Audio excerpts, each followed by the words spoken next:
Mayor, Digong, PRRD, Tatay, ito ang mga katawagang hindi malilimutan ng mga Pilipino. Dito kilala si Pangulong Rodrigo Roa Duterte, ang ika-16 na presidenteng nagsilbi sa Pilipinas. Buwan ng Hunyo taong 2016 nang mahalal sa pwesto, pero bago pa niyan ay mahigit 20 taon nang nanilbihan bilang alkalde ng Davao City. Pero sino nga ba si Pangulong Duterte sa mata ng isang Pilipino? Ako yung presidente na hindi taga Manila. Hindi ako sanay ng mga paikot-ikot. Probinsyano ako at matagal akong mayor sa aming syudad. Ayan ang gusto ninyo, ibibigay ko talaga sa inyo. Huwag din niyong lukuhin ang bayan sa panahon ko kasi hindi ako papayag. That goes for all. Sa ilalim ng kanyang pamamahala, nakamit ng bansa ang pag-unlad at pagbabago. Ilan sa mga hindi matatawarang nagawa ni dating Pangulong Duterte ay ang war on drugs, pag-angat ng ekonomiya, transportation modernization, airport projects, libreng college education, independent foreign policy, anti-red tape, pagbaba ng bilang ng krimen, universal health care, paglaban sa pandemya at Build program. We will eliminate the drug lords once and for all.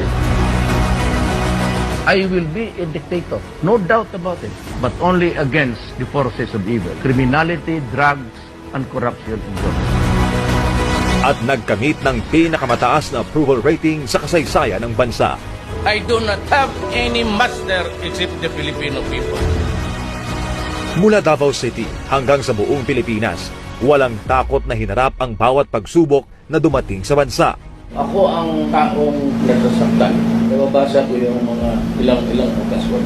Subalit, higit pa sa kanyang nagawa para sa bayan, ay mas tunay na hindi malilimutan ang kanyang tunay na malasakit sa bawat Pilipino. Malaman ninyo, isa lang tayo. Your life is not less important than mine. Our lives are very important to the country and to your family. At kahit wala na sa serbisyo, In a few days, I'll be out. Yung nagawa ko, para sa akin yun na yun. The best that my efforts can really achieve. Kung kulang pa yun, pasensya na po. Yan, hindi ko na talaga kaya.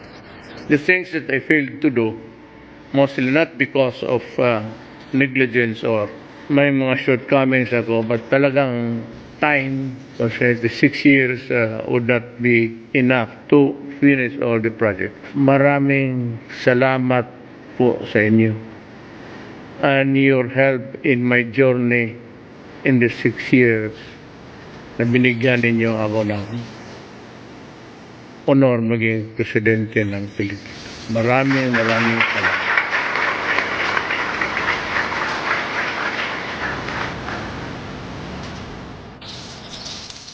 ang kaibigan at tatay ng lahat.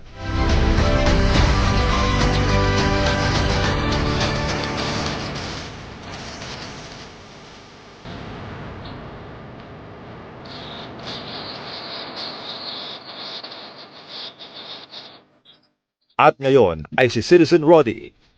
As I have already explained to the public, I am a night person. Ngayon, rested na ako.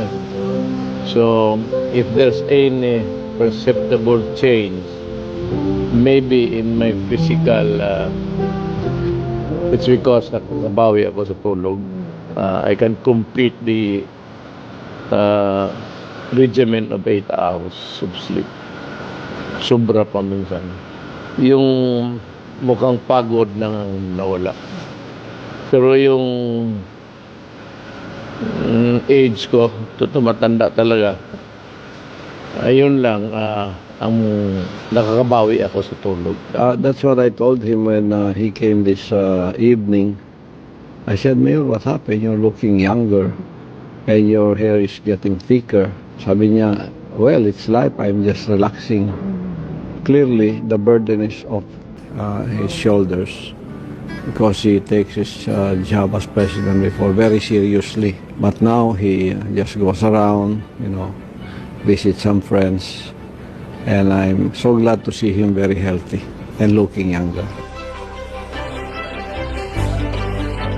Mananatili sa puso ng bawat Pilipino ang nag-iisang Rodrigo Roa Duterte. Sa sambayang Pilipino, maraming salamat sa inyo.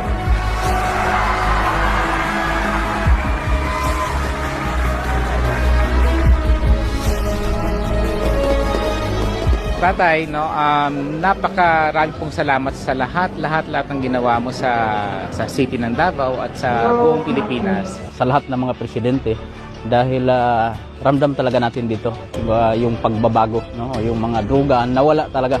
Papasalamat po kami sa kapulisan, sa ating mahal na presidente, sa nagawa niya po sa amin. Maraming salamat po, Tay. At mahal po namin kayo. Alam mo yung feeling na parang kulang yung 6 na taon para kay President Duterte. But sabi ko nga sa kanya whenever I see him na maraming salamat because para po sa akin, he is the best president of our country that we ever had. Para sa Pilipinas kong mahal.